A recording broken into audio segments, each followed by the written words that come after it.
నమస్తే, welcome to HCV news bulletin లో ముందుగా హెడ్లైన్స్ చూద్దాం. పురపాలక సంఘ పరిధిలో స్వచ్ఛ భారత్ సెంట్రల్ టీం పర్యటన, అర్థవంతమైన ఆంక్షల పట్ల సంతృప్తి వ్యక్తం. Municipal commissioner G Rama Appalanaidu. శుభం మహేశ్వరి కోల్డ్ స్టోరేజ్ పసుపు రైతులకు న్యాయం చేయాలంటూ 8న చలో దుగ్గిరాల పసుపు రైతు సంఘం తీర్మానం. ఏపీఎంస్ 2.0 యాప్ ద్వారా రైతు అవసరాలకు అనుగుణంగా ఎరువుల సరఫరా. ఏడీఆర్ విజయబాబు. కేంద్ర ప్రభుత్వం పురపాలక సంఘాలకు స్వచ్ఛ భారత్ మిషన్ ద్వారా విడుదల చేసే నిధుల వినియోగం పరిశీలన దిశగా స్వచ్ఛ భారత్ కేంద్ర బృందం మంగళవారం తెనాలి పురపాలక సంఘ పరిధిలో పర్యటించి తగు సంతృప్తిని వ్యక్తం చేసింది. Swachh Bharat mission director Surabhi Malik, ADB consultant Manoj Madhuri, NPMU ప్రతినిధి దీపక్ గోయలతో కూడిన కేంద్ర బృందం తెనాలి పురపాలక సంఘ పరిధిలో బురిపాలెం రోడ్లోని ఆర్ఆర్ఆర్ కేంద్రం, కంపోస్టు యార్డ్, పూలే కాలనీలోని మురుగునీటి శుద్ధి కేంద్రం, హోమ్ కంపోస్టింగ్ యూనిట్లు, ఆన్సైట్ కంపోస్టింగ్ కేంద్రాలు, టెర్రస్ గార్డెన్లు సందర్శించి పనితీరు పరిశీలించింది. కేంద్ర ప్రభుత్వ solid waste management, liquid waste management పథకాల అమలు, 10 MLD STP legacy waste management project పురోగతిపై అధికారులతో సమీక్ష నిర్వహించింది. పారిశుద్ధ్య కార్యక్రమాలు, ఘన వ్యర్థాల శాస్త్రీయ నిర్వహణ, పచ్చదనం పెంపు చర్యల పట్ల కేంద్ర బృందం సంతృప్తి వ్యక్తం చేసింది. ప్రస్తుతం 10 టన్నుల సామర్థ్యంతో ఉన్న కొబ్బరి బోండాల ప్రాసెసింగ్ ప్లాంట్ ను 15 నుండి 20 టన్నులకు పెంచడంతో పాటు వర్మి కంపోస్టు, హోమ్ కంపోస్టింగ్ వేస్ట్ సామర్థ్యాలను కూడా విస్తరించాలని సూచించింది. అలాగే 10 MLD సామర్థ్యంతో పనిచేస్తున్న ఎస్టీపీ ప్లాంట్ పనితీరును ప్రశంసిస్తూ భవిష్యత్ అవసరాలను దృష్టిలో ఉంచుకుని సామర్థ్యాన్ని మరింత పెంచాలని సూచించినట్లు పురపాలక సంఘ కమిషనర్ రామ అప్పలనాయుడు మీడియాకు తెలిపారు. తెనాలి పురపాలక సంఘం చేపడుతున్న పారిశుద్ధ్య కార్యక్రమాలు, వ్యర్థాల నిర్వహణ విధానాల పట్ల కేంద్ర బృందం సంతృప్తి వ్యక్తం చేసినట్లు ఆయన పేర్కొన్నారు. ఈ కార్యక్రమంలో పలువురు పురపాలక సంఘ అధికారులు పాల్గొన్నారు. Government of India, ministry of housing and urban affairs department నుండి secretary madam, central government solid waste management and liquid waste management schemes state గవర్నమెంట్స్లో ఎట్లా ఇంప్లిమెంట్ అవుతున్నాయి, అట్లాగే 15th ఫైనాన్స్ కమిషన్లో అమృత్ స్కీమ్ కింద కానీ, అట్లాగే సాలిడ్ వేస్ట్ మేనేజ్మెంట్ స్వచ్ఛ భారత్ మిషన్ కింద కానీ అనేక రకాల ఫండ్స్ అనేటువంటివి రావడం జరిగింది. తెనాలి మున్సిపాలిటీకి సంబంధించి అమృత్ 1.0లో భాగంగా మనకి 10 MLD కెపాసిటీ కలిగిన ఎస్టీపీ మనకు శాంక్షన్ అయింది. అట్లాగే స్వచ్ఛ భారత్ మిషన్ కింద మనకు ఉండేటువంటి 1.47 lakh metric tons of the legacy waste కూడా ట్రీట్మెంట్కి అమౌంట్ శాంక్షన్ అయింది. సో ఈ 2 వర్క్స్ కూడా ఎట్లా జరుగుతున్నాయి, దాంతోపాటుగా అనేక రకాల wet waste processing plants Tenali అర్బన్లో మంచిగా ఉన్నాయి. దాన్ని ఫీడ్బ్యాక్ కూడా తీసుకుని మన మున్సిపాలిటీ విజిట్ చేయడం జరిగింది. సో ఆఫ్టర్ దట్ ఆవిడ యొక్క మెయిన్ ఇన్స్ట్రక్షన్స్ కూడా ఈ ప్లాంట్స్ అనేటువంటివి కెపాసిటీ అనేటువంటి చాలా బాగుంది, వాటిని ఇంకా స్ట్రెంథెన్ చేసి ఇంకా ఎక్కువ కెపాసిటీకి ఇంక్రీజ్ చేయమని చెప్పున్నారు.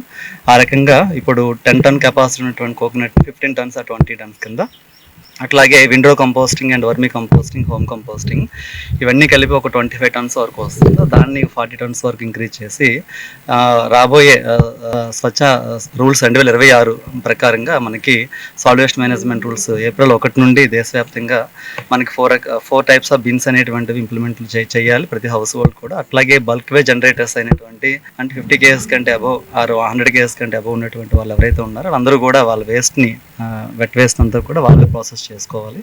ఇట్లాంటి రూల్స్ అన్నీ కూడా ఉన్నాయి. వాటిని ఐస్ యాక్టివిటీస్ ద్వారా ఇంక్రీజ్ చేయమని కూడా చెప్పడం జరిగింది. అట్లాగే ఎస్టీపీ సంబంధించి ఇక్కడ ఎట్లా ట్రీట్ అవుతుంది, ఎంత వాటర్ వస్తుంది, అట్లాగే ట్రీటెడ్ వాటర్ యొక్క పరిస్థితి ఏంటి చూడడం జరిగింది. సంతృప్తి వ్యక్తం చేశారు. తెనాలిలో మన రీజియన్లోనే ఎక్కడ కూడా ఒకే మున్సిపాలిటీలో 1 lakh అండ్ అబోవ్ ఉన్నటువంటి మున్సిపాలిటీస్లో తీసుకుంటే సాలిడ్ వేస్ట్ మేనేజ్మెంట్ కానీ, లిక్విడ్ వేస్ట్ మేనేజ్మెంట్ కానీ 2 రకాల వేస్ట్ మేనేజ్మెంట్ ఇంప్లిమెంట్ అవుతున్నటువంటి మున్సిపాలిటీ తెనాలిగా గుర్తింపు పొందింది సెంటర్లోనే. అందుకోసమే సెంట్రల్ టీమ్స్ కూడా వచ్చారు, వాళ్ళ యొక్క అభిప్రాయాలు వ్యక్తం చేస్తారు మంచిగానే. ఇంకా 1 or 2 చిన్న రెక్టిఫికేషన్స్లో భాగంగా ఈ యొక్క ప్లాంట్ కెపాసిటీ ఇంక్రీజ్ చేసుకుని చెప్తున్నారు. అది అమౌంట్ బట్టి ఇంక్రీజ్ చేసుకుంటామని చెప్పడం జరిగింది. Thank you. మంగళగిరి నియోజకవర్గంలోని మండల కేంద్రమైన దుగ్గిరాల్లోని శుభం మహేశ్వరి కోల్డ్ స్టోరేజ్ అగ్ని ప్రమాద బాధిత రైతుల్ని ప్రభుత్వం సత్వరమే ఆదుకోవాలని డిమాండ్ చేస్తూ ఈ నెల 8వ తేదీన చలో దుగ్గిరాలకు రైతు సంఘాలు పిలుపునిచ్చాయి. స్థానిక కొత్తపేటలోని ఎన్జీఓ ఫంక్షన్ హాల్లో మంగళవారం జరిగిన ప్రజా సంఘాల రౌండ్ టేబుల్ సమావేశంలో చలో దుగ్గిరాల రైతు పోరాటానికి తీర్మానం చేశారు. 2024 జనవరి 19వ తేదీన కోల్డ్ స్టోరేజ్ లో జరిగిన అగ్ని ప్రమాదంలో పసుపు రైతులు తీవ్రంగా నష్టపోయారని రాష్ట్ర పసుపు రైతు సంఘం నాయకులు ములక శివ సాంబిరెడ్డి తెలిపారు. ప్రమాదంలో 300 మంది రైతులకు చెందిన 1,14,000 బస్తాల పసుపు అగ్నికి ఆహుతైందని వివరించారు. నాటి నుండి నేటి వరకు 2.5 సంవత్సరాలుగా అనేక రూపాల్లో పోరాటం చేస్తున్నప్పటికీ ప్రభుత్వం నుండి సరైన స్పందన లేదని అన్నారు. ప్రభుత్వం రైతుల్ని పట్టించుకోకుండా కోల్డ్ స్టోరేజ్ యాజమాన్యానికి అనుకూలంగా వ్యవహరిస్తుందని ఆరోపించారు. శుభం మహేశ్వరి కోల్డ్ స్టోరేజ్ వల్ల నష్టపోయిన పసుపు రైతులకు క్వింటాలకు 7,000 పరిహారం చెల్లించాలని డిమాండ్ చేశారు. అనంతరం ప్రదర్శనగా సబ్ కలెక్టర్ కార్యాలయానికి వెళ్లి ఏవో శ్రీధర్ బాబుకు వినతి పత్రం అందించారు. వాస్తవ పరిస్థితిని వివరించి బాధితులకు న్యాయం జరిగేలా చూడాలని డిమాండ్ చేశారు. రైతులకు త్వరితగతిన న్యాయం జరగాలన్న సంకల్పంతో ఈ నెల 8వ తేదీ సోమవారం చలో దుగ్గిరాలకు పిలుపునిచ్చామన్నారు. త్వరలో వ్యవసాయ శాఖ మంత్రి క్యాంపు కార్యాలయం వద్ద ధర్నా చేస్తామన్నారు. ఈ కార్యక్రమంలో పసుపు రైతు సంఘాల నాయకులు జొన్న శివశంకరరావు, సిఐటి నాయకులు కొల్లిపర బాబు ప్రసాద్, దర్శి శివకోటేశ్వరరావు, గద్దె శ్రీహరి, దొంతిరెడ్డి వెంకటరెడ్డి, ఆళ్ల వెంకటప్పారెడ్డి, షేక్ హుస్సేన్, వలీ, గుల్లపల్లి వెంకట సుబ్బారావు, కల్లం శ్రీనివాసరెడ్డి, చందు సత్యనారాయణ, శుభ మహేశ్వరి కోల్డ్ స్టోరేజ్ బాధిత రైతులు పాల్గొన్నారు. ముఖ్యమైనది ఈ క్లాజ్ ఒకటి పెట్టారన్నారు, భవిష్యత్తులో కనుక ఏమీ చర్యలు తీసుకోమని. అంటే మీరు ఒప్పేసుకున్నట్టే, మొత్తానికి డ్యామేజెస్ కింద ఇంతే నష్టపరిహారం అయిపోయినట్టే, కానీ ఇక భవిష్యత్తులో అడగటానికి లేదు. ఒకవేళ క్లాజు లేకపోయినా కూడా మనం ఏం చెయ్యమన్నమాట. మనం డబ్బులు తీసుకొని సంతకం పెడితే ఆ క్లాజు లేకపోయినా కూడా ఏం చెయ్యం.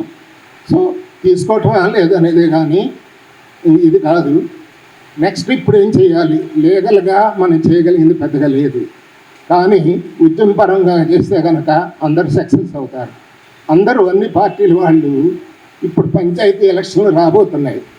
పంచాయతీ ఎలక్షన్ ముందు కనుక మీరు ఉద్యమం చేయగలిగితే కంటిన్యూషన్గా తప్పనిసరిగా మీ కోరికలన్నీ నెరవేరుతాయి.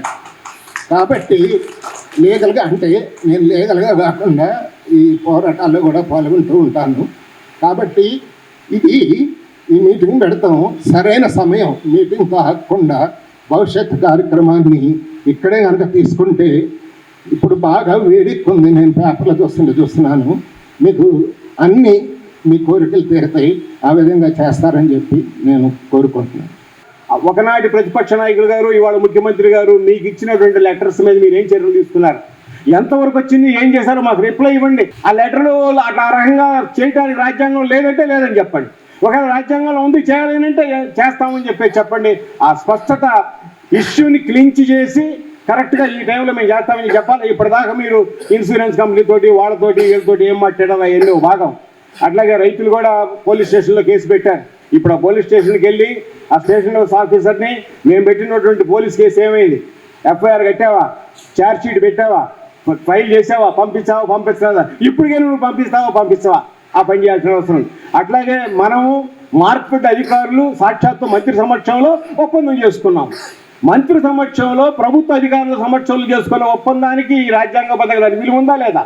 వాళ్ళ పెట్టుబడిదారుని కాపాడుకోవడానికే ఈ రాజ్యాంగ యంత్రాంగంతో ఉపయోగిస్తున్నారు తప్పనిచ్చి ఉత్తప్పుడు ఎన్ని మాటలు చెప్పినా మన తరఫున మన కోసం పాలనా యంత్రాంగాన్ని ఉపయోగించి యజమాని మీద శిక్షలు వేసి యజమాని నుంచి మనకు రావాల్సిన నష్టపరిహారం ఇప్పించడానికి, తర్వాత మరోసారి ఇట్లాంటి ప్రమాదం జరగకుండా తీసుకోవాలని చర్యలు చాలా కీలకమైన అంశాలన్నింటినీ చాలా అసమర్థమైన పద్ధతుల్లో ఇవి ఏమి ప్రాధాన్యత లేనట్టు కావాల్సిన చాలా దుర్మార్గం. అందుకనే సిఐటియుగా మేము కూడా ఆల్ ఇండియా లెవెల్లోనే రైతాంగ సమస్యల మీద సిఐటి రావాలా, ముందుకు రావాలా, రైతు తరఫున నిలబడాలయా, అటు చట్టబద్ధమైన అంశాలు ఎక్కడెక్కడ ఏమేమి ఉన్నాయో వాటి మీరు కూడా కలిసి పోరాటాలని చెప్పేసి మా సిఐటి మాకు ఒక మా రోజువారీ కార్యక్రమం ఇది ఒక భాగం చేసుకోమని చెప్పి కూడా మాకు గైడ్ లైన్స్ ఇవ్వడం.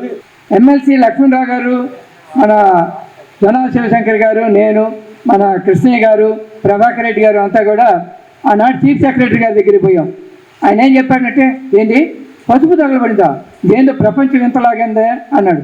అంటే పత్తి తగలబడవచ్చు, లేకపోతే మిర్చి తగలబడవచ్చు, కానీ పసుపు అంత 5 వచ్చిన యంత్రాలు తెనాల నుంచి, గుంటూరు నుంచి, మంగళగిరి నుంచి, విజయవాడకి ఎక్కడా ఒక్కరి కూడా లోనకి రాలి. మమ్మల్ని అసలు 10 రోజులు పోలీసులు దిగ్బంధించి లోనకే వాళ్ళు మీరు పోతే చచ్చిపోతారండి. చివరికి మేమంతా కూడా తెగించి ధర్నా పెట్టి ఆందోళన చేశాక అప్పుడు దిగొచ్చింది యంత్రాంగం. అందుకని ఇదేదో మన మాటలతో జరిగేది కాదు, మన చేతలతోనే మన రంగంలో దిగితేనే ఇది పరిష్కారం అయితే. ఎన్నికల కోడ్ వచ్చే ముందే పెమ్మసాని చంద్రశేఖర్ గారు మన శిబిరానికి వచ్చాడు. ఆయన పార్లమెంట్ సభ్యులుగా ప్రకటించిన తర్వాత మన శిబిరానికి వచ్చేసి ఖచ్చితంగా మీ సమస్యలు నేను పరిష్కారం చేస్తా, నాది హామీ. ఆ వీడియో ఉంది మన దగ్గర, టిప్పింగ్లు శ్రీహరి గారు.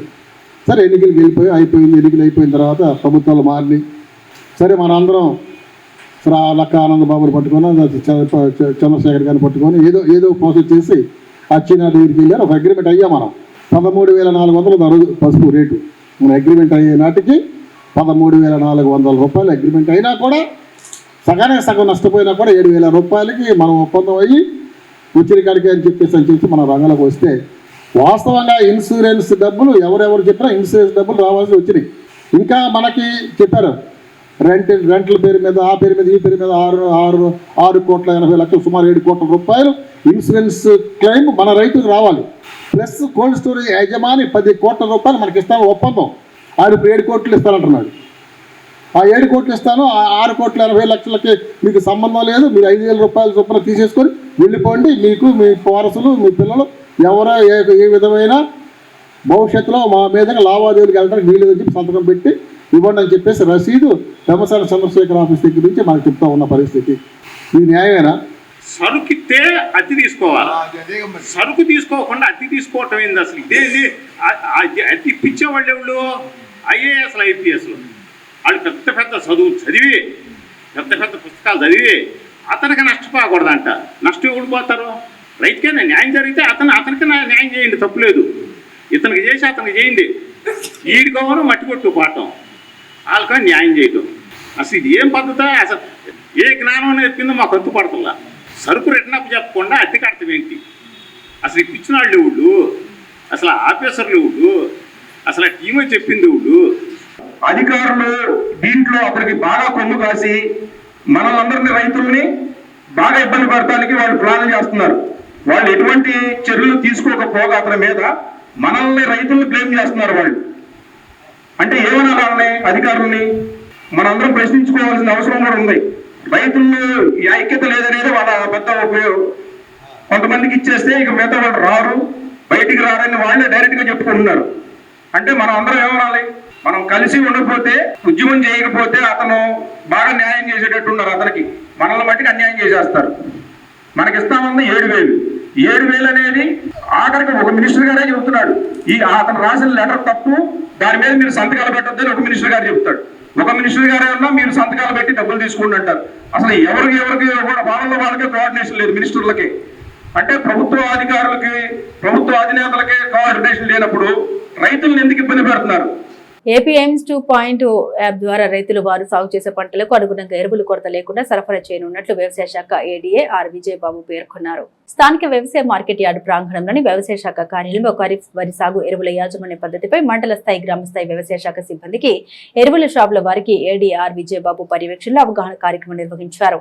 వ్యవసాయ శాఖ పరంగా తెనాలి సబ్ డివిజన్ పరిధిలోని తెనాలి, కొర్లిపర, దుగ్గిరాల మండలాల వ్యవసాయ శాఖ సిబ్బంది అవగాహన కార్యక్రమంలో పాల్గొన్నారు. ఈ సందర్భంగా ఏడీఆర్ విజయబాబు అవగాహన సదస్సు సారాంశాన్ని మీడియాకు వివరించారు.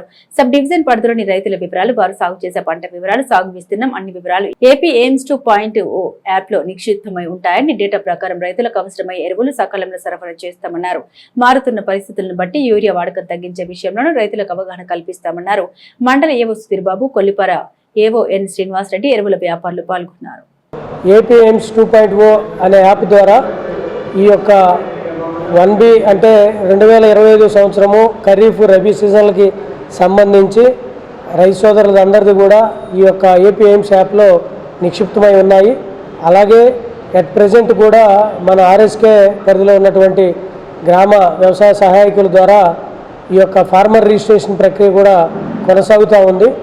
దీనిలో భాగంగా ఈ యొక్క డీలర్సు ఈ రైతు యొక్క ఆధార్ ఎంట్రీ చేసినప్పుడు ఆ ఫార్మర్కి సంబంధించిన క్రాప్ వస్తుంది.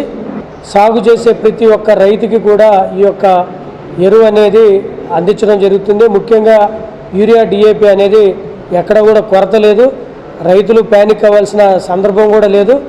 పారదర్శకంగా ప్రతి ఒక్కరికి అందించే విధానంలో భాగంగా ఈ యొక్క యాప్ ద్వారా రైతులకి ఎరువులు అందించబడుతుంది.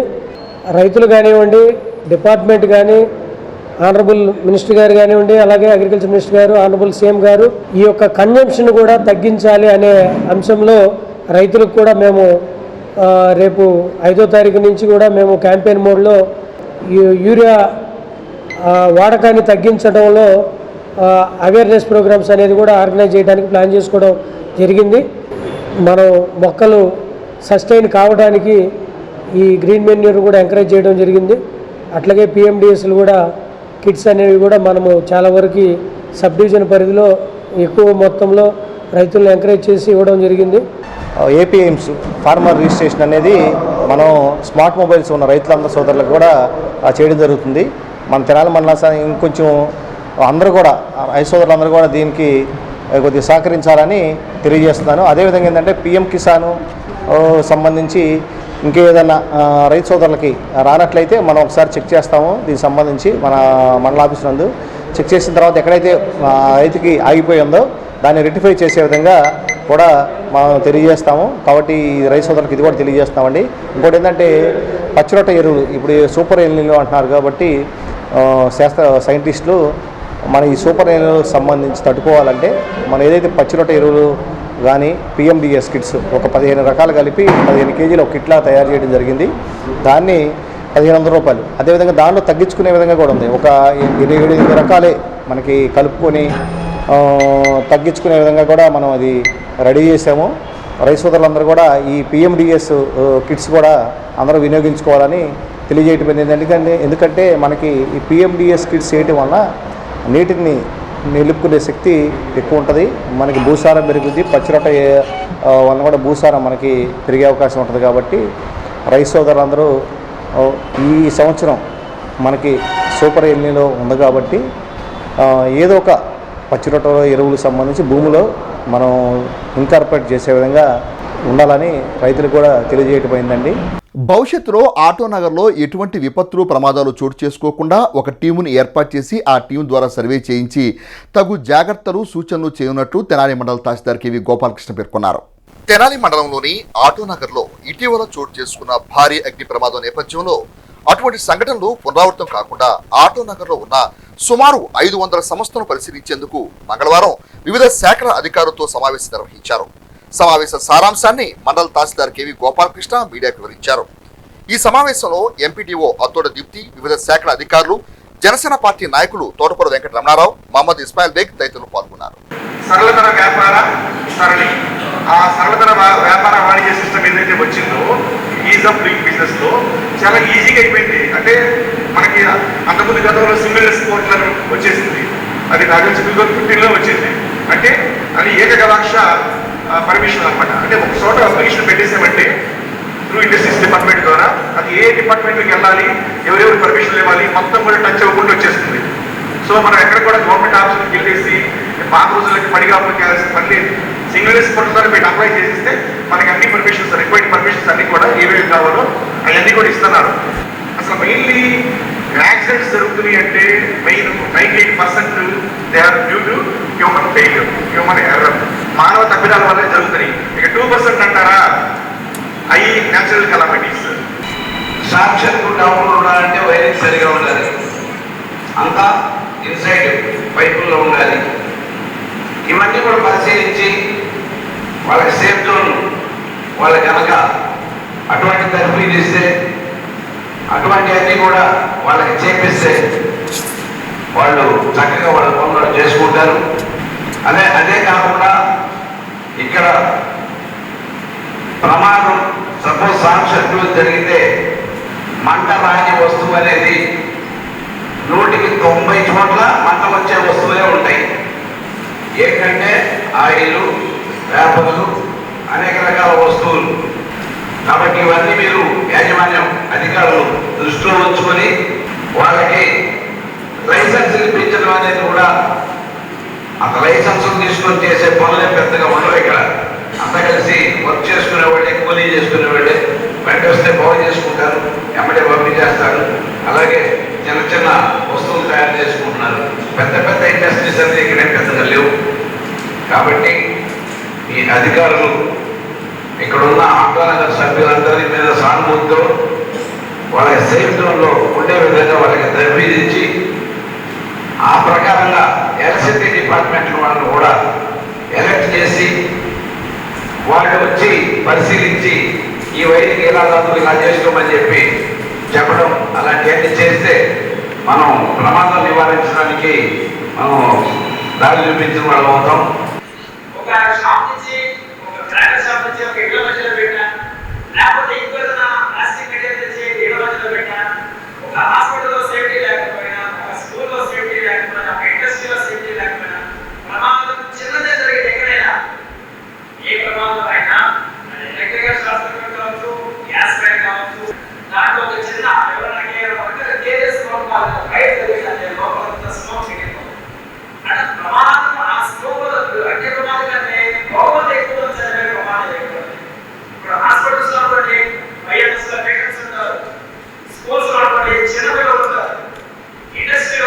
కొంతమంది ఇండస్ట్రీస్ వర్కర్స్ ఉంటారు.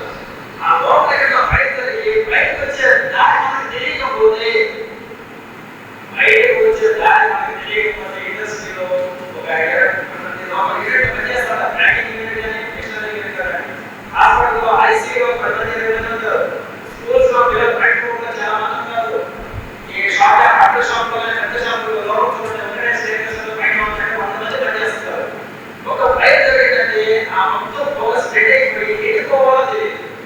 మొన్న మీకు అందరికీ తెలుసు 26వ తారీఖు మరి ఇక్కడ అగ్ని ప్రమాదం జరిగింది ఆటోనగర్లో.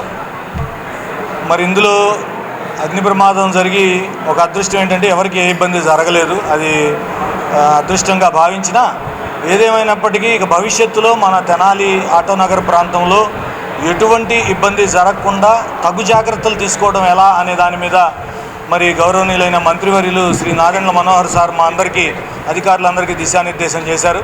ఒక కాంప్రహెన్సివ్ ఆడిట్ లాగా, అంటే డోర్ టు డోర్ తిరిగి ఇప్పుడు సుమారు ఇక్కడ 428 బిజినెస్ ప్రెమిసెస్ ఉన్నాయి.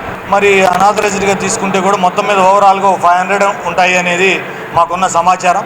ఈ 500 యూనిట్స్ని కూడా ఒక 5 టీములుగా మార్చి పంచాయతీరాజ్, రెవెన్యూ, పోలీస్, అట్లాగే ఫైర్, మరి ఏపీఐఏసి, అట్లాగే ఫ్యాక్టరీస్ డిపార్ట్మెంట్ మేమందరం కలిసి సంయుక్తంగా మరి తనిఖీలు నిర్వహిస్తాం. ఇందులో భాగంగానే ఈరోజు ప్రాథమికంగా ఒక చిన్న సమావేశం ఏర్పాటు చేసాం. మరి ఇక్కడ సంబంధికులందరితో మరి పెద్దలు రమణరావు గారు, అట్లాగే మన ఇస్మాయిల్ బేగ్ గారు, అట్లాగే చైర్మన్ గారు, మరి సెక్రటరీ గారు, మరి అందరూ కూడా ఇక్కడ పాల్గొన్నారు. మన ఈ మీటింగ్ ముఖ్య సారాంశం ఏంటంటే రేపటి నుంచి మన టీమ్స్ వచ్చినప్పుడు ఎవరో అపోహలకు గురయ్యి లేకపోతే సమాచారం ఇస్తే ఏదో ఇబ్బంది వస్తుందేమో, లేకపోతే ఈ ఇండస్ట్రీ తీసేస్తారేమో, లేకపోతే ఇది నామ్స్కి అనుగుణంగా లేదని ఏదైనా ఇబ్బంది పెడతారేమో, అట్లాంటి అపోహలకు ఎవరు గురి కావద్దు. మనం ఈ కాంప్రహెన్సివ్ ఆడిట్ చేసి ఎక్కడెక్కడైతే సేఫ్టీ మెజర్స్ తీసుకోవాల్సిన అవసరం ఉందో, ఎక్కడెక్కడైతే పరిధికి మించి మనం స్టోర్ చేసామో అట్లాంటివి లేకుండా, ఫైర్ ఎక్స్టింగ్విషర్స్ పెట్టుకున్నారు కానీ దాన్ని ఆపరేట్ చేయడం చేత కాదు. మరి ఇట్లాంటి విపత్తులు వచ్చినప్పుడు మరి ఉన్న సిబ్బందికి కూడా సరైన ట్రైనింగ్ లాంటిది కూడా ముఖ్యం అనేది మా భావన. మరి మంత్రివర్యులు కూడా మాకు చెప్పింది ఏంటంటే వీళ్ళందరికీ ఎక్విప్ చేయాలి నాలెడ్జ్తో. రేపు ఇట్లాంటి ఆపద సమస్య వచ్చినప్పుడు ఎదుర్కొనే విధంగా అందరూ సిద్ధమై ఉండాలి. మరి ఎక్కడెక్కడైతే చిన్నపాటి లోపాలు ఉన్నాయో వాటన్నిటినీ మనం అందరం కలిసి సరి చేసుకుందామని చెప్పారు. అందులో భాగంగానే రేపు ఎల్లుంట్లో ఒక 2-3 డేస్లో టీమ్స్ని ఫామ్ చేస్తాం. మరి వాళ్ళందరినీ సహకరించమని విజ్ఞప్తి చేశాం. అందుకు అనుగుణంగానే మరి సభ్యులందరూ పెద్దలు సహకరిస్తామని, అట్లాగే ఉన్న వాస్తవాలను కూడా చెప్తామని చెప్పారు. వారికి కూడా మరి హృదయపూర్వక నమస్కారాలు తెలియజేస్తున్నా. కార్పొరేట్ కంపెనీల్లో ఉద్యోగ ఉపాధి అవకాశాలు సాధించడం అత్యంత క్లిష్టంగానూ పోటీతోనూ కూడుకున్న ప్రస్తుత తరుణంలో తమ కళాశాలకు చెందిన 3 విద్యార్థులు ప్రతిష్టాత్మకమైన టీసెస్ ఐటీ విభాగంలో ఉద్యోగాలు సాధించడం ఎంతో హర్షణీయమని ప్రియదర్శి డిగ్రీ కళాశాల ప్రిన్సిపల్ చింతల శ్రీనివాసరావు ఉద్యోగాలు సాధించిన విద్యార్థులను ప్రత్యేకంగా అభినందించారు. ప్రతిష్టాత్మకమైన టీసీఎస్ కంపెనీ నిర్వహించిన ప్రాంగణ ఎంపికల్లో తెనాలి పురిపాలెం రోడ్లోని ప్రియదర్శి డిగ్రీ కళాశాలకు చెందిన కె పూజిత, మహమ్మద్ ఆఫియా సుల్తానా, ఎస్ సుప్రియాలు ఐటీ విభాగంలో ఉద్యోగాలు సాధించిన నేపథ్యంలో కళాశాల మేనేజ్మెంట్ సభ్యులు వారిని ప్రత్యేకంగా అభినందించారు. మంగళవారం కళాశాల ప్రాంగణంలో నిర్వహించిన అభినందన కార్యక్రమంలో కళాశాల ప్రిన్సిపాల్ చింతల శ్రీనివాసరావు మాట్లాడుతూ ప్రస్తుతం ఐటీ రంగంలో ఉద్యోగాల సాధన ఎంతో సవాళ్లతో కూడుకుని ఉన్నప్పటికీ తమ విద్యార్థులు ఆ సవాళ్లను ఎదుర్కొని నిలబడేలా కళాశాలలో అందించిన నాణ్యమైన విద్యా ప్రమాణాలు, ప్రత్యేక శిక్షణ మరియు సాంకేతిక నైపుణ్యాలు వారు ఉద్యోగాలు సాధించేందుకు ఎంతగానో దోహదపడ్డాయని అన్నారు. ఇంజనీరింగ్ కళాశాలలో సైతం ప్రాంగణ ఎంపికలు లేని ప్రస్తుత తరుణంలో ఈ విద్యా సంవత్సరం టీసీఎస్ ఐటీ విభాగంలో ఉద్యోగాలు సాధించిన అతి కొద్ది డిగ్రీ కళాశాలలో తమ కళాశాల కూడా ఉండటం తమకెంతో గర్వకారణమని అన్నారు. కళాశాల వైస్ ప్రిన్సిపాల్ ఒలిమంత శివరామకృష్ణ మాట్లాడుతూ తమ కళాశాలలో డిగ్రీ కోర్సులో జాయిన్ అయిన విద్యార్థులు డిగ్రీతో పాటు ఉద్యోగంతో బయట ప్రపంచంలోకి అడుగుపెట్టేలా ప్రత్యేక విద్యా ప్రణాళికలతో తాము ముందుకు సాగుతామని అన్నారు. ఈ విద్యా సంవత్సరం ఇప్పటికే డిగ్రీ ఫైనల్ ఇయర్ విద్యార్థులు 56 మంది వివిధ కంపెనీల్లో ఉద్యోగాలు సాధించగా ప్రస్తుతం మరో 3 టీసీఎస్ ఐటీ విభాగంలో ఉద్యోగాలు సాధించడం తమకెంతో ఆనందంగా ఉందని అన్నారు. విద్యార్థుల తల్లిదండ్రులు తమపై పెట్టుకున్న నమ్మకాన్ని నిలబెట్టుకునేలా క్రమశిక్షణతో కూడిన విద్యా ప్రమాణాలతో, ఉద్యోగ ఉపాధి అవకాశాలతో, మార్కులు మరియు ర్యాంకులతో తమ కళాశాల గత 24 సంవత్సరాలుగా పురోగమిస్తుందని అన్నారు. 2026-2027 విద్యా సంవత్సరానికి అడ్మిషన్ జరుగుతాయని పేర్కొన్నారు.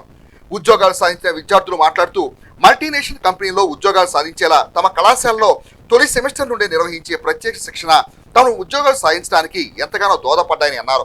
కళాశాల మేనేజ్మెంట్ అందించిన సహకారానికి ప్రత్యేక ధన్యవాదాలు తెలిపారు. ఈ కార్యక్రమంలో కళాశాల BCom HOD Gogireddy Venkata Subbarao, CRT program coordinator Ayanapudi Rajani, Telugu అధ్యాపకులు తనీరు కళ్యాణ్ కుమార్, కళాశాల సూపరింటెండెంట్ ఏ జగన్మోహన్ రావు, వివిధ విభాగాల హెచ్ఓడీలు అధ్యాపకులు పాల్గొన్నారు. రీసెంట్గా జరిగినటువంటి టీసీఎస్ క్యాంపస్ డ్రైవ్లో మా కళాశాలకు సంబంధించినటువంటి 3 విద్యార్థులు గ్రాడ్యుయేట్ ట్రైనీస్గా సెలెక్ట్ అయినందుకు వాళ్ళని అభినందిస్తూ ఉన్నాం. ఈ టీసీఎస్ కంపెనీలో ఈ గ్రాడ్యుయేట్ ట్రైనీస్గా సెలెక్ట్ అయిన వీరికి వార్షిక వేతనం సంవత్సరానికి వచ్చేసి 2 లక్షల రూపాయలు ఉంటుంది. ఆ వార్షిక వేతనం 2 లక్షల రూపాయలతో పాటు వారికి వారి కుటుంబానికి 5 లక్షల వరకు ఏమవుతుందంటే హెల్త్ ఇన్సూరెన్స్ కూడా కవరేజ్ ఉంటుంది. అంటే ఈ సందర్భంగా నేను ఒకటి తెలియజేయదలుచుకున్నాను. అంటే విద్యార్థులు ఈ ఉద్యోగం సాధించడం ద్వారా వారి యొక్క ఆర్థిక భరోసాతో పాటు వారి కుటుంబానికి ఆరోగ్య భరోసా కూడా తీసుకురావడం అనేది చాలా గొప్ప విషయం. ఇంత చిన్న వయసులోనే వీరు ఉద్యోగం సాధించడమే కాకుండా మరి కుటుంబానికి కూడా ఒక రకమైన భరోసా కల్పించడం అనేది చాలా మంచి విషయంగా మేమైతే భావిస్తూ ఉన్నాం. ఈ విద్యార్థులు ఈ ప్లేస్మెంట్ సాధించడానికి మరి మా కళాశాల యొక్క మేనేజ్మెంట్ సపోర్టు, దాంతోపాటు పర్టికులర్గా మా కంప్యూటర్ డిపార్ట్మెంట్ ఎవరైతే ఉన్నారో వారు వీరికి ఇచ్చేటువంటి గైడెన్స్, కాలేజీలో జరిగేటువంటి సిఆర్టీ క్లాసెస్, కొన్ని పర్టికులర్ సబ్జెక్టుకి సంబంధించి ఎక్స్పర్ట్స్ని కూడా పిలిపించి వీళ్ళకి ట్రైనింగ్ ఇవ్వడం జరుగుతుంది. ఈ కార్యక్రమాలన్నిటి వలన కూడా విద్యార్థులు ఈ విధంగా సక్సెస్ సాధించడం జరిగింది. మరి ఈ సక్సెస్ సాధించిన సందర్భంగా మరి ఎంతో నమ్మకంతో ఈ విద్యార్థులను మా కళాశాలలో జాయిన్ చేసినటువంటి విద్యార్థుల యొక్క తల్లిదండ్రులు కూడా మరొకసారి శుభాకాంక్షలు తెలియజేస్తూ ఉన్నాము. ముఖ్యంగా తెనాలి డివిజన్లో మరి చాలా అతి కొద్ది కళాశాలలో మాత్రమే ఈ టీసీఎస్ కంపెనీలో విద్యార్థులు సెలెక్ట్ అవ్వడం జరిగింది. అందులో మా కళాశాల కూడా ఒకటిగా ఉన్నందుకు మేము చాలా గర్వంతో చెప్పుకుంటూ ఉన్నాం. టీసీఎస్ ఐటీ జాబ్లో సెలెక్ట్ అయిన విద్యార్థులకు ప్రత్యేకంగా అభినందనలు తెలియజేస్తున్నాను. అంటే గత 2 సంవత్సరాల నుండి మనం పరిశీలించినట్లయితే సాఫ్ట్వేర్ రంగంలో ఐటీ జాబులు ఫ్రెషర్స్ రిక్రూట్మెంట్ అనేది చాలా తక్కువగా ఉంది. అయినప్పటికీ 2 సంవత్సరాల నుండి కూడా మన కళాశాలలో minimum number of students select అవుతూనే ఉన్నారు. ఈ సెలెక్ట్ అవ్వడానికి మనం ప్రత్యేకమైన ఒక ప్రణాళికాబద్ధమైన విధానంలో ఫస్ట్ సెమిస్టర్ నుండి సిఆర్టీ క్లాసులు, communication skills, life skill classes conduct చేస్తూ ఈ ప్రాంగణ ఎంపికల్లో సెలెక్ట్ అవటానికి మనం ప్రత్యేకంగా కృషి చేస్తూ ఉన్నాం. ఈ సంవత్సరం ఆల్రెడీ మనకి నాన్ ఐటీ జాబ్లో Tata electronics, HDFC bank, Bandhan bank ఇలాంటి వాటిల్లో ఆల్రెడీ 56 మెంబర్స్ సెలెక్ట్ అయి ఉన్నారు. వారితో పాటు ఈ రోజున టీసీఎస్ ఐటీ జాబుల్లో ఈ 3 మెంబర్స్ సెలెక్ట్ అయినందుకు వీరిని ప్రత్యేకంగా అభినందిస్తున్నాము. తల్లిదండ్రులు మాపై ఉంచిన నమ్మకాన్ని మేము విజయవంతం చేస్తామని ఈ సభాముఖంగా మేము విజ్ఞప్తి చేస్తున్నాము. మరోసారి తల్లిదండ్రులు మాకు కల్పించిన అవకాశానికి విద్యార్థులకు ప్రత్యేక అభినందనలు తెలియజేస్తున్నాము. Good morning to everyone. I am K. Pujita, a Priyadarshini Degree College student, streamed in BSc Computers and Mathematics. First of all, I am very happy to share that I have been placed in TCS through campus placement. I sincerely thank our college management, Principal Sir, Vice Principal Sir, President Sir and all my faculty members for their constant guidance, support and encouragement throughout my academics. Most importantly, a special thanks to my parents for their endless sacrifices and support. They believed, supported and encouraged me in this journey. This achievement is only possible because of the training that has given by our college since the first day. This college gave us an opportunity to prove ourselves. I am glad to be a part of Priyadarshini Degree College student. Thank you for giving me this opportunity. నా పేరు సయ్యద్ ఆఫియా సుల్తానా. నేను Priyadarshini degree కాలేజ్లో నా degree 3rd ఇయర్ని complete చేసుకున్నాను. ఈ మధ్య జరిగిన TCS smart hiring and ignite selection ప్రాసెస్లో నేను ఇంటర్వ్యూ అటెండ్ అయ్యి సెలెక్ట్ అయ్యాను.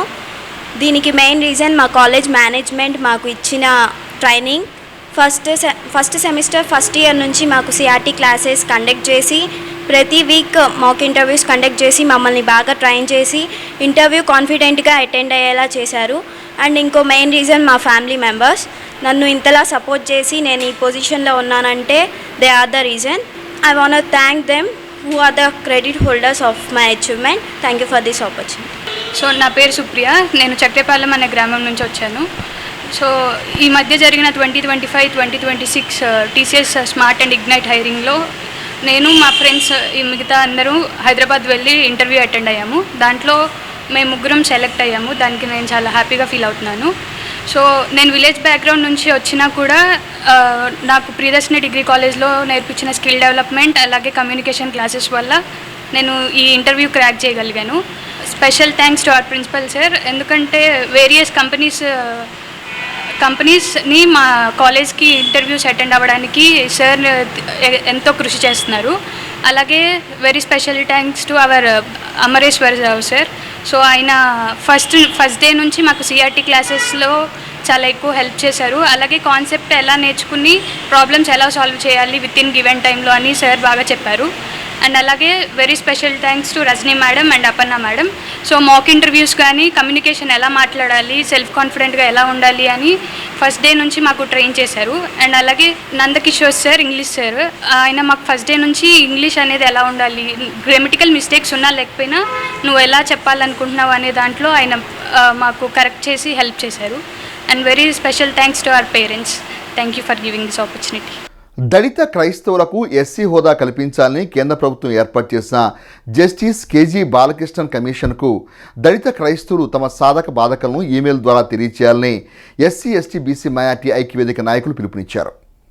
తెనాలి బాలాజీరావుపేటలోని ఎస్సీ ఎస్టీ బీసీ మైనార్టీ ఐక్యవేదిక సేవా ట్రస్ట్ కేంద్ర కార్యాలయంలో మంగళవారం ఏర్పాటు చేసిన మీడియా సమావేశంలో దళిత క్రైస్తవులకు ఎస్సీ హోదా కల్పించాలని కేంద్ర ప్రభుత్వం ఏర్పాటు చేసినటువంటి జస్టిస్ కేజీ బాలకృష్ణ కమిటీ వారికి ఐక్యవేదిక ఆధ్వర్యంలో దళిత క్రైస్తవులు పడుతున్నటువంటి సాధక బాధకలను వివరించారు.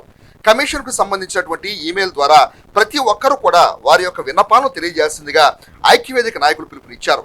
ఈ కార్యక్రమంలో హైకోర్టు న్యాయవాది పెరికెల డానియల్, జేబీఎం ఫెడరేషన్ అధ్యక్షులు కటివరపు దేవానంద్, దళిత నాయకులు వంపుగాని గురవయ్య, న్యాయవాది పిల్లి ప్రేమరాజ్, పి రాజ్కుమార్, పరసరాజు, సందీప్, షేక్ దుబాయ్ బాబు, కుర్రా యశ్వంత్ తదితరులు పాల్గొన్నారు.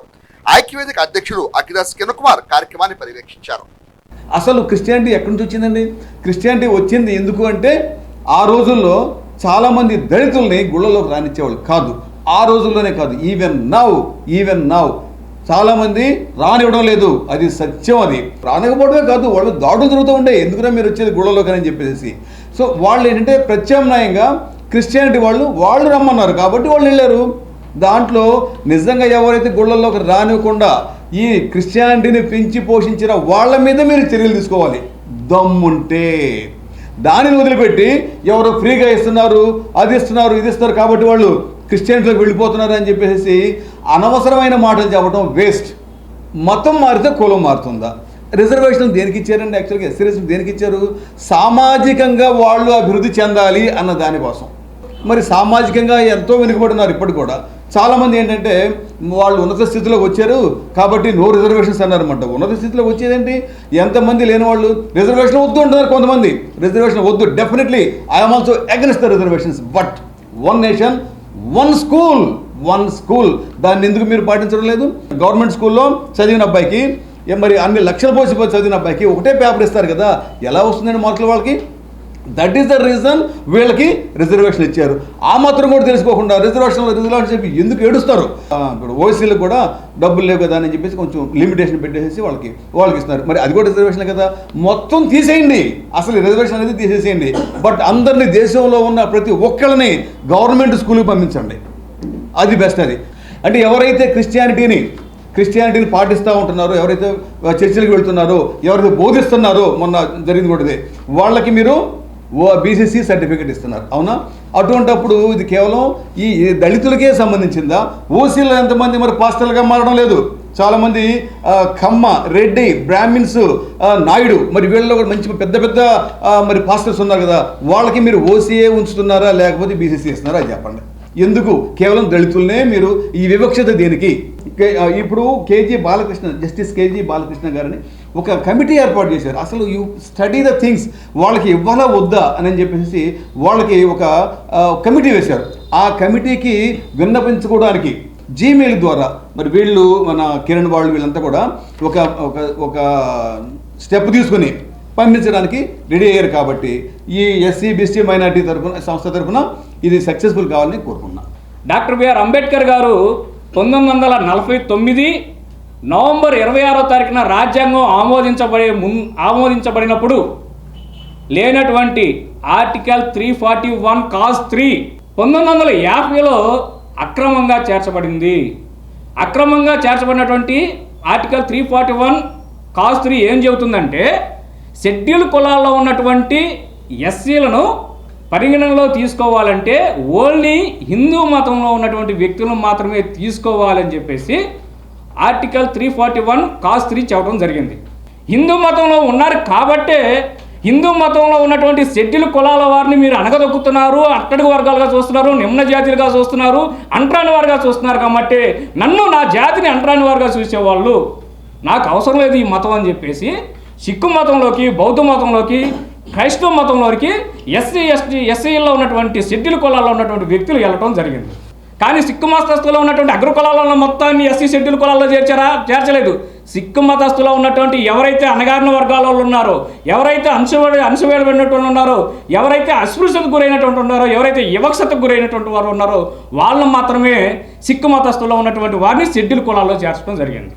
మరి ఆర్టికల్ యాక్ట్ 15 1990లో బౌద్ధ మతస్థులను కూడా ఎవరు ఈపీ సింగ్ ప్రధానమంత్రిగా ఉన్నప్పుడు బౌద్ధ మతస్థులను కూడా షెడ్యూల్ కులాల్లో చేరుతుంది. బౌద్ధంలో ఉన్నటువంటి బౌద్ధ మతస్థులు ఎవరు ఉన్నారు? అగ్ర కులాల్లో ఉన్నటువంటి బౌద్ధులు కూడా ఉన్నారు కదా. మరి అగ్ర కులాల్లో ఉన్నటువంటి బౌద్ధులను ఎందుకు చేర్చలేదు? అక్కడ కూడా ఎస్సీలుగా ఎవరైతే అణగదొక్కబడినటువంటి వారు ఉన్నారో వారిని మాత్రమే బౌద్ధ మతంలో చేర్చడం జరిగింది. షెడ్యూల్ కులాల్లో పుట్టినటువంటి వ్యక్తులకు మత స్వేచ్ఛ హక్కు లేదా? భారత రాజ్యాంగం ఆర్టికల్ 25 ప్రకారం ఇచ్చేటువంటి మత స్వేచ్ఛ హక్కు లేదా?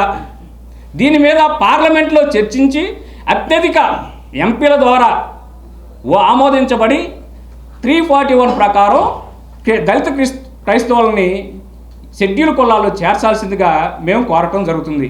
ఎస్సీ ఎస్టీ బీసీ మైనార్టీ ఐక్యవేదిక ద్వారా మేము కోరటం జరుగుతుంది. ఇందు మూలంగా మేము చెప్పబోయేది ఏంటంటే office justice KG Balakrishnan @gmail.com అనేటువంటి వెబ్సైట్లో మన యొక్క కంప్లైంట్ని, మన యొక్క బాధని, ఈ రాష్ట్రంలో ఉన్నటువంటి దళితులు పడుతున్నటువంటి ఇబ్బందుల్ని, ప్రభుత్వాలు దళితులను మోసం చేస్తున్నటువంటి విధానాలని పోస్ట్ చేయాలని చెప్పేసి ఈమెయిల్ ద్వారా మన బాధను తెలియజేయాలని చెప్పేసి పంపించడం జరుగుతుంది.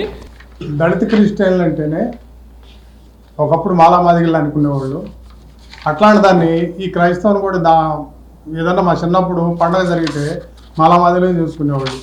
అట్లాంటిది అగ్రవర్ణాలు దీంట్లో చూడి ఈ మతం కూడా కబ్జా చేశారు మమ్మల్ని. ఏంటి ఇప్పుడు ఏందా అంటే వీళ్ళు మాకున్న ఈ రిజర్వేషన్ కూడా తీసేయటానికి దీన్ని ఒక సాగ్గా చూపించేసి ఓన్లీ మాలమాదిగలనే మీకు ఎస్సీ రిజర్వేషన్ చెల్లదు అనే లెక్కలో చెబుతున్నారు. దీన్నేం సాగలేదు.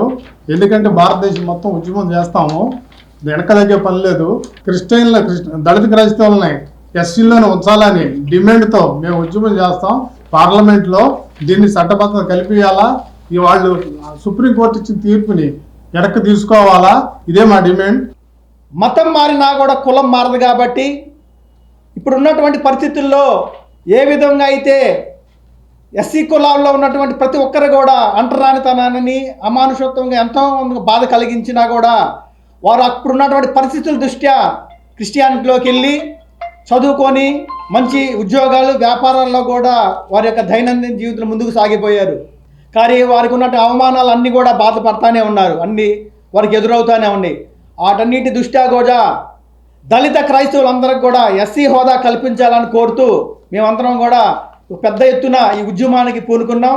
కాబట్టి కేంద్ర ప్రభుత్వం వారు ఏర్పాటు చేసినటువంటి కేజీ జస్టిస్ గారి బాలకృష్ణన్ కమిషన్కి మన యొక్క విన్నపాలన్నింటిని కూడా మన మెయిల్ రూపంలో ప్రతి ఒక్కరు కూడా పంపించాలని కోరుతున్నాం.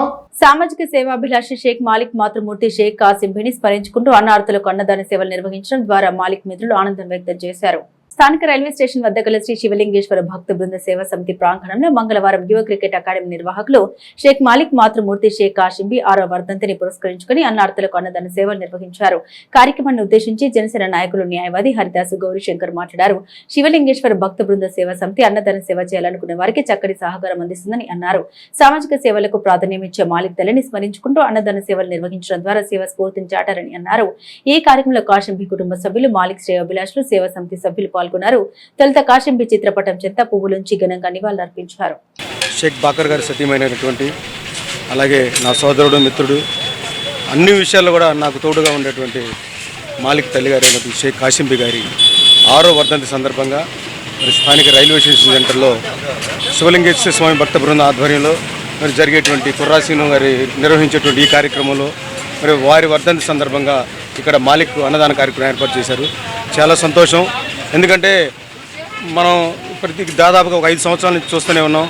ప్రతి ఇంట్లో కూడా మరి చనిపోయిన వ్యక్తుల పేరును కానివ్వండి, పుట్టినరోజులప్పుడు కానివ్వండి, మన వంతు సహాయం పేద ప్రజలు చేయాలని ఒక మంచి సదుద్దేశంతో ఏర్పాటు చేయబడినటువంటి ఈ సంస్థ ద్వారా ప్రతి కుటుంబ సభ్యుని కూడా నేను ఈ సందర్భంగా వేడుకుంటా ఉన్నాను.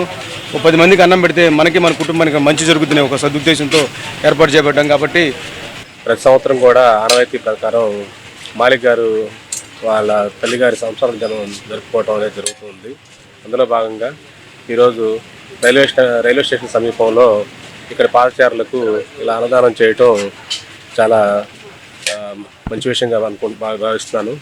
ఇలాంటి అనేక కార్యక్రమాలు, సేవా కార్యక్రమాల్లో ఆయన ఎప్పటి నుంచో చేస్తూ యువ క్రికెట్ అకాడమీ ద్వారా అదేవిధంగా పలు సేవా సంస్థల ద్వారా ఇలా చేయడం జరుగుతుంది. రాబోయే రోజుల్లో తాను ఒక ఆర్గనైజేషన్ స్థాపించబోతున్నారు. అందులో భాగంగా మొదట ఈరోజు ఈ కార్యక్రమం జరిగింది. అయితే ఆ ఆర్గనైజేషన్ అనేది ఫామ్ అయిన తర్వాత ఇంకా మరిన్ని సేవలు మన తెనాలి ప్రాంతంకి విస్తరింపజేయాలని అందరం కోరుకుంటున్నాము. ఈరోజు వాళ్ళ తల్లిగారికి ఆత్మశాంతి చేకూరాలని మనస్ఫూర్తిగా భగవంతుని ప్రార్థిస్తున్నాను. బులెటిన్ ముగించే ముందు హెడ్లైన్స్ మరోసారి. పురపాలక సంఘ పరిధిలో స్వచ్ఛ భారత్ సెంట్రల్ టీం పర్యటన, అర్థవంతమైన ఆంక్షల పట్ల సంతృప్తి వ్యక్తం. Municipal commissioner G Rama Appal Naidu.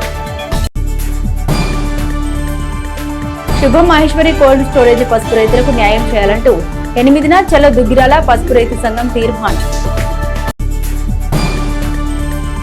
AP ఈఎమ్స్ 2.0 app ద్వారా రైతు అవసరాలకు అనుగుణంగా ఎరువుల సరఫరా. ఏడీఆర్ విజయబాబు. ఇవి బులెటిన్లోని విశేషాలు. తిరిగి మరో బులెటిన్తో మళ్ళీ కలుద్దాం.